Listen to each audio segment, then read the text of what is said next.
Hello everyone, welcome back. In my video number 332, I talked about converting your binary labels or labeled images into COCO JSON format and then into YOLO V8.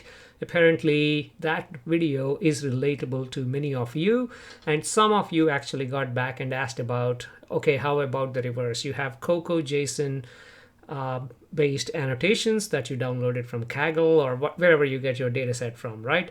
And you want to take that and convert it back into binary masks. Why? Because you may have some semantic segmentation task or some other instance or whatever task that requires binary images or labeled images. If that is of interest to you, then of course you'll probably relate to this video.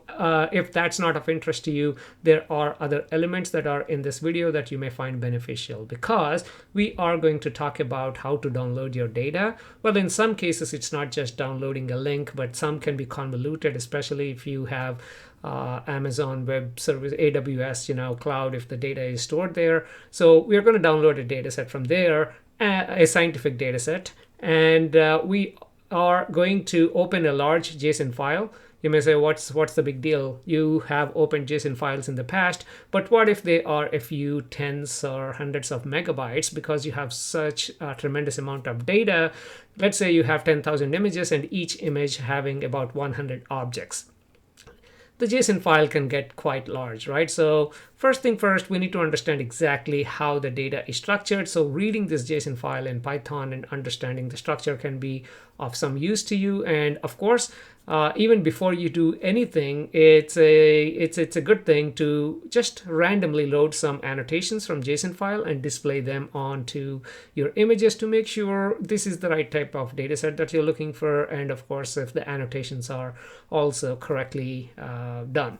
And finally, of course, our primary task is convert these JSON annotations into some sort of labeled mask, so you can work with them in different applications depending on what your downstream pipeline looks like. Okay, without any further delay, let's go ahead and start with our step number 1. I am going to leave all the links down as part of the description, and this will be one of the links. Of course, this is where we are downloading our dataset from. Again, if you are a biologist, you'll obviously appreciate this dataset. These are all label-free cell images, and of course, they're tough to segment. That's exactly why we need to use for example, mask or CNN. In fact, I'll try to record a video on the topic of segmenting this data set using mask or CNN, like via Detectron 2. So stay tuned for that. And again, if you haven't subscribed to this channel yet, this may be a good time to pause the video, hit the subscribe button, and while you're there, go ahead and hit the thanks button if you're feeling extra generous. But that way you get notified, obviously, about any upcoming videos, right? If you hit the subscribe button. Okay, what is this data set about? This is a live cell data set. You can read everything about this. This is a very large scale data set. It actually includes cells from multiple sources. And I downloaded all cells. Basically, these links are all JSON files. So you can go ahead and download the JSON file. So this is the annotations part, but you need to download the actually .zip. And it says the live cell data is available here, 1.3 GB, but when I clicked on it, nothing happened the last time. Let's see if something happens. It says it can't be downloaded, security, whatever, blah, blah, blah, right? So let's ignore that. And if it works for you, great. They also have single cell types, like you can download the training set, and these are all JSON files. Again, you need the actual images first. And a whole bunch of there are data size experiments. Go ahead and read that and download all live cell. So if you have AWS command line interface, you can go ahead and download this. But I like to download files to my drive and interact with them and get a feel for them. So what did I do? I actually followed what exactly these guys mentioned here. I do not have AWS account, so or I don't want to deal with any of that. So I just went down and used the curl method. And I have a Windows system, so just to make sure everything works okay, I actually opened a Colab notebook right here. Let's go ahead and connect it. And I'm going to share this Colab notebook along with the other Python files I'm going to use as part of this tutorial. And here you can see you can directly download this, and you can also directly download the images.zip if that works for you. Of course, it's not working for me, so I need to find some other way. Now, what do? So I copied their command right there, curl blah, blah, blah. All I'm interested in is this file right here, files.xml. So when you run this, it actually downloads the files.xml for you. In addition to that, it also downloads a few other stuff, files.xml right here. Now I need that files.xml to go ahead and follow the next step. So it's basically, if I go back, so this grep, whatever, it doesn't make, if it doesn't make sense, that's fine. You just copy and paste it, right? And this is the one I'm after, urls.txt. So when I run that, it's going to download. Let's refresh this. How do I refresh this? Oh, right there. Yeah, urls.txt. That's it. You can just go ahead and download the urls.txt, and this contains all the URLs that you're that you're interested in. So if I just go ahead, download this file, the text file. Now let's go ahead and open the text file. It shows you everything, all the URLs like individual JSON files. But if you scroll down, it gives you images.zip, right? So this is the file I downloaded directly by pasting in here. And if you want to download individual cell types, you can also do that. This is a bunch of URLs that are available for you to download. Okay, now when I did that, what did I get? I got, let me go ahead and open this. So I got two directories right here. When I downloaded the images.zip and you unzip it, these are the two that you will get: live cell test images, live cell train and validation images. I'm not a big fan of lumping training and validation when you're distributing your data. Why not separate them? But that's okay. If you look at live cell test images, it has a whole bunch of images right here. If you want to, in fact, let's open an image and then see how the image looks like. So if I open this image in image J, so there you go. These are all individual cells, and someone actually annotated these cells. Let's see how good the annotations are in a minute, but I can't see annotations right here. These are all part of JSON, so we'll open the JSON file in a minute. But part of this is a JSON file. Somewhere in the middle, there is a JSON file, believe me, and it's called .json. So you can look for it. But more importantly, let's look at the train and val images. Again, you have 3,700 images. Of those, some are training, some are validation images. And again, if you are curious about JSON, let's go ahead and search for JSON. If I can type, okay, there you go. And these are the two JSON files that are present in this directory. One is called _val.json. The other one is _train.json. Okay, so with this information, let's go ahead and go back. And by the way, these three directories is what we are going to create, because at the end of this tutorial, what you will see is a test directory, train and val. And in each of these, you'll have images and masks. And in images, you have your images. And under your masks, you have corresponding masks. And let's go ahead and look at the end result, because for some of you, if this doesn't make sense, you may as well find out right now. So this is the first image right there under test, you see. And then the masks for that looks like, let's go to our masks and open the first one. And this is the mask right here. This is the input image. This is the mask. And in mask, each of these has a specific unique value. Like, for example, this cell has a value of 42. This cell has a value of 43. That's why the grayscale looks very similar. But each of these, they have like a different. This one is 37. This one is 38. Even though they look kind of the same, they have this is basically a labeled image, right? Where each object is represented by a unique pixel value. So our goal is to go from the JSON file to this. And believe me, there are certain frameworks that actually take this as input, and that's exactly why we are doing this exercise. Okay, how do we get there? First thing first, let's open our IDE. In my case, I am going to use, if I can find it right there, I'm going to use a Spider IDE that comes standard with Anaconda installation. You can use any IDE, it doesn't matter. I like Spider for teaching purposes because you can look at variables right up here, and it makes a good teaching. And I also like the IDE. So In the past, a couple of people left messages on my YouTube channel basically saying, oh, you're a wuss, you're using Spider. I don't know what the messages are. Basically, they're kind of looking down upon my use of Spider IDE. I'm like, what IDE does it? I mean, it's like saying you're using the sharpest knife to cut the vegetables. You're cheating. You should use a blunt knife. I'm like, I'm not here to show my skills of, how well I can remember, how well I'm showing the useful tools that makes you more efficient. Anything that gets you to your result faster, go ahead and follow that. Okay. Okay, I lost my thought for a second there. Okay, let's get back. So now that we know we have a JSON file, and by the way, these JSON files, let's get back. They are so freaking humongous. Like if I go back here and let's do the search. I know I did the search for a reason.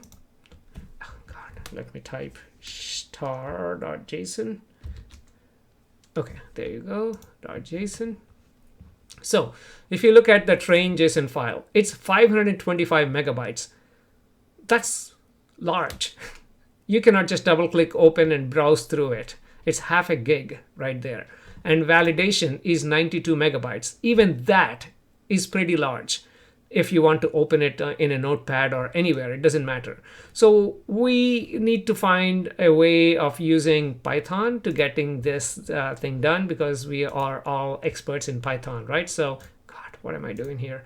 Let me go back to where we were. Okay, so that's good. So now that we know our file is large, first thing first, if you want to print out the first few image names, if you don't know anything about this, how is this structured? Because initially when I downloaded this file, I wasn't sure if the JSON file had the entire path to the images. Like, is it just the image name or is it the path? Like, what in the world is going on? So let's go ahead and load this. And this step, I'm using the test JSON file. It's bigger than validation JSON file because it's got, I think, more than 1,000 images, but it's smaller than the train one, because I don't want to waste everyone's time by just loading something that takes a long time. So let's go ahead and open the JSON file using our JSON library, and then print out the first few images. And you know that in COCO JSON file format, there is a tag called images, there are bounding boxes, there are annotations, segmentations, and so on. So I'm just looking for the tag images and printing the first 10. That's all we're trying to do here. Let's go ahead and do that. Okay, so it says no such file or directory right there. Obviously, there is no such file or directory because this file or directory is inside. My file is right here. So get the paths right. My file is right here. So I need to provide, where is it? Right there. I should have tested this first on this system. I tested it on a different system, moved it. Now let's see if it works, because our JSON file is in here, right? So let's go ahead and do this one more time. Okay, now something is happening here. That's a good sign. And it takes a few seconds. Obviously, I'll edit that part out of this video, but let's all stare at the screen for next, I don't know, 10, 15, 20 seconds. Oh, it was literally 2 seconds. I shouldn't even. Anyway, there you go. So the file name right there, it's got this type of file structure. First thing first, I know that these are all TIFF files, and the file name it's written is without any path. That means my JSON file being located in that directory kind of makes sense, because there is no relative path defined here. Okay, now that's good. Now I want to understand the structure of the JSON file, so I want to print out the structure. So just go ahead and give me the overall structure. So let's go ahead and do the same here, and let's print the structure. You'll understand what I mean by structure in a second. And as you know, this takes probably 10 to 15 seconds. So I'm going to pause the video anyway. Okay, so there you go. And now you can just go ahead, scroll all the way. So this is how the structure is. You have images, right? You have a list of images, in this case, 1,564 images. That's how many I have as part of my test, JSON file. And each of these images comes with an ID. What is the width, height of the image? What is the file name and original file name and the URL? Well, I guess the URL is where they downloaded these images from. I don't know, but this is how the structure is. Now, For each image, you have multiple annotations. So annotations, you have 462,261 annotations. This is a pretty nice data set if you want to train a generalized model for label-free cells, as you can see. And image ID, category ID, we only have one category, which is cell in this case. And look at the categories right there. List of length 1. That basically means you have one class, right? So it's not multiple classes in here. And then a whole bunch of information, including licenses. And I have to mention a little bit about license before we proceed, because this one actually comes with, if you go back to the data set, it actually comes with, if you scroll all the way down, probably they have some information about license. And these are CC, and click on this link and it tells you exactly what that license is. You're free to, let's close this, share, adapt, any of this, but you cannot do following. You have to provide the attribution. You must give appropriate credit, provide a link to the license. That's why I downloaded the dataset and I have the license right here all the time to make sure I'm not losing sight of who compiled this data, who shared the data. And of course, this is not used for commercial purposes. This is a shame, because if you want to train a model and deploy your own product based on this, chances are you cannot do that. Go ahead and read this. I'm not a legal expert, but usually when they say non-commercial, that means you can't make money out of this data. That's basically it. Still, for educational purposes and for research purposes, this is pretty good. So that is exactly what I'm trying to do here, to educate you on this data set. Okay, so that is the license right here. And make sure you're mindful of these licenses. Now, that's good information. Now, let's move on to the next step. I want to understand the annotations and make sure they are okay. So we need to visualize the annotations. So we have the JSON file. So all we need to do is extract an image and corresponding annotations and paste the annotations or place the annotations onto the image and display them. That's the next step right here. That's the first function. I guess in this case, I only have one function right there. It displays images with the COCO annotations. Again, all it's doing is for each image, go ahead and read this image. Obviously, it contains the image path, right? And then the images are located elsewhere. Well, in this case, images are located right there, but that's the path here. So go ahead and get the path, read the image, and convert my BGR because I'm using OpenCV, convert that into RGB. As you know, OpenCV reads the channels in a weird way for historical reasons. So we're going to get the channels right way and define color maps and all that. These are all enhancements. And for each of these annotations, we only have one annotations in this case, which is cells. But if you have multiple, this code still should work. For each of those, go ahead and pick the annotation and get the coordinates and go ahead and place it on top of your image. If you want to display the bounding box, you can go ahead and do this. But I like to display segmentation, not the bounding box, because I want when I say segmentation, it's basically the polygon. Bounding box is basically the rectangle. I like to, again, depending on the type of application, you can choose each of these, but I will usually print or visualize using the segmentation right there. And that's it. Now let's go ahead and open the JSON file and then apply the above function onto it. And image directory is live cell test images. That's correct. JSON file is located right there. That's correct. And choose between bounding box or segmentation or both. Let's go ahead and select segmentation right there. And it's going to display these annotations. So let's go ahead and run this. And am I selecting? I think when I wrote this, I wanted to select, how many images do you want to select? It's going to display 2 by 2, like 4 images randomly. So we are going to pick 4 random images. If you look at random right there, that's exactly the reason why we got random images. So here are random files. And you get 4 files. So those 4 files are displayed on the screen. If you want to get more, go ahead and change the plotting function from 2 to like, I don't know, 3 by 3 if you want to print 9. Okay, so anything else I did not? Yeah, I think that's good enough. Let's go ahead and it takes bulk of the time in reading the JSON file, but once it is done reading, the plotting should be pretty fast because it knows exactly where to look for and for what files, right? So let's expand this so you can see the 4 by 4 files up here. Okay, so there you go. So you have different image types, and this one, you see how many objects you have? Like probably thousands, definitely hundreds.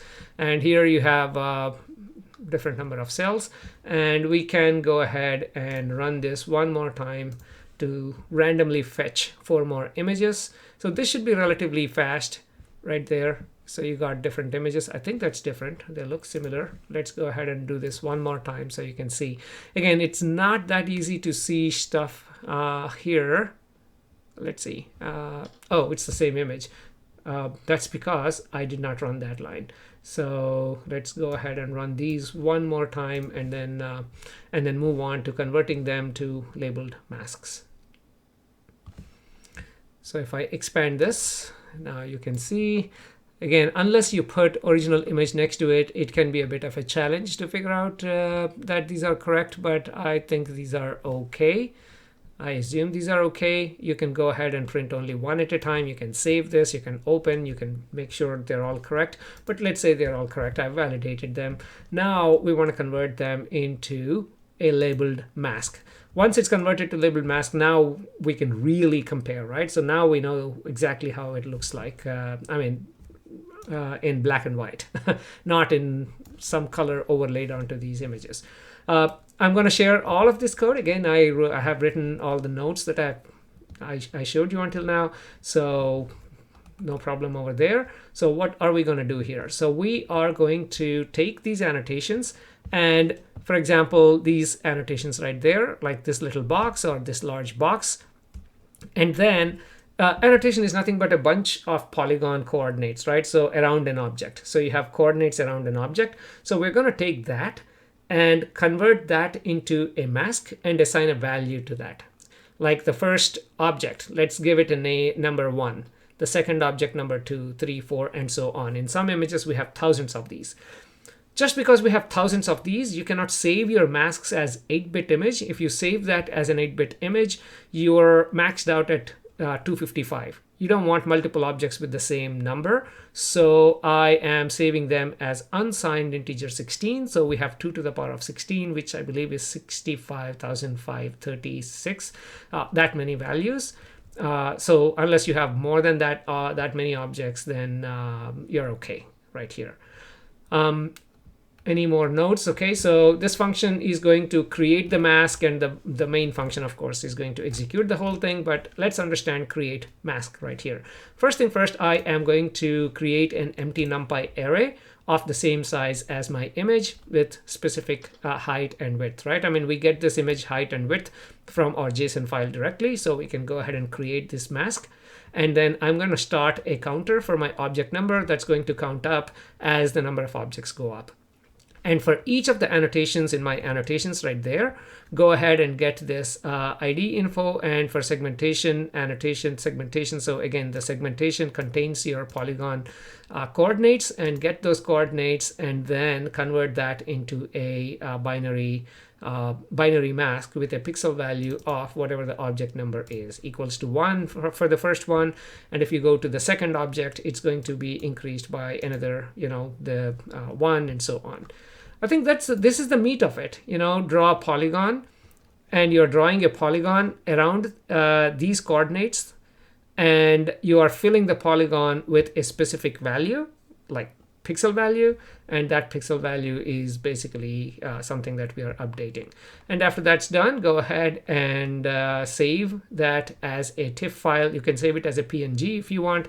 I chose to save it as a .tiff file because the original input files are also TIFF file, and I am not really sure how PNGs work with 16-bit. Maybe they work fine, but TIFF file, rest assured, they can handle 16-bit files. So that's why I'm saving them as TIFF, and that's it. That's my main function. Now all I need to do is open the JSON file and go through each. By the way, this is something bookkeeping that I do in case the folder doesn't exist. Go ahead and create it, because I hate annoying messages where it says, oh, it doesn't exist, and you go and manually create them. This should take care of it in an automated way. But yeah, for each of the images that you have, go ahead and look for the annotations and run your function of creating masks. And then in this specific case, I am also copying the original image into a new folder, because eventually what I don't want to really, especially here, train and validation images are all dumped into the same directory. So I'm just copying images from there into a directory called images within respective folders, within validation, within train, or within test. So in this example, I am going to work with validation. That's why I actually am creating a directory called val. Well, I created a directory called val2, but in this tutorial, I don't want to overwrite the one that I have, so I just changed it to val2, but obviously you get the point. Yeah, I think that's it. That's where we are copying the original image and the new image that we actually create into that, copy our image into that path along with the mask. And here, that's it. Basically, I'm providing where my original images are in the validation directory, train val directory. So when I actually run this val.json, even though both train and val images are in the same directory, this JSON file has a list of all the file names that are part of the validation dataset. So it's going to identify them in this directory anyway and copy them into images folder and create a mask and copy them into here. Okay, all the discussion, and let me make sure, obviously I just created, I haven't even created val2. So let's go ahead and run this. So you can start to see val2 being created. First, it's reading the JSON file, and now it should create a val2 right there. And within here, you should have images and masks. And as you see, it's working on it right now. Let me go ahead and kill it because I know I have already done it, but it should save a few images already. So let's go ahead and have a quick look at these images. So let's, instead of first one, let's go to the last one, whatever the last one is. There you go. Oh, that's pretty. Let's see how the masks are going to be for the last one. I hope it's the same file name. I hope it did not stop in the middle. First thing first, let's make sure 4 hours 00 minutes. Okay, so that's pretty much it. There you go. Let's minimize it. And this is the mask right here. And you can see this area. Let me draw that area. And you can see all the lump of cells right here. It may look like, in fact, let's do one thing. Let's do image adjust brightness contrast so you can kind of see what I mean. No, it's the other way. Can I do it this way and highlight? Okay, maybe this helps. You see how you have different colors here? Now you start to see different objects in different colors, right? Or different gray levels right there. So you can see how this part in the top represents that cell in the top left corner. So this is, I mean, if I go back to our normal brightness, you can't even tell that there are multiple things here. But believe me, each of these is a individual number. So now you have a labeled image with how many total labels you can count. I mean, if you import this label back and look at the maximum value, then you have that many objects in this image. It's probably 255 in this case, or it's dangerously close to my 8-bit image. So let's actually load another one right here just to see. Yeah, this one doesn't have a lot. I thought some images have like thousands of these, and I can't randomly find them. Yeah, they're all so pretty. I wish I could add like random colors to these, but okay, I think I should end this. I'm getting carried away, but I hope you find this tutorial to be useful. And again, please do subscribe to this channel and tell your friends about it if you find this to be useful. Let's meet again in the next tutorial.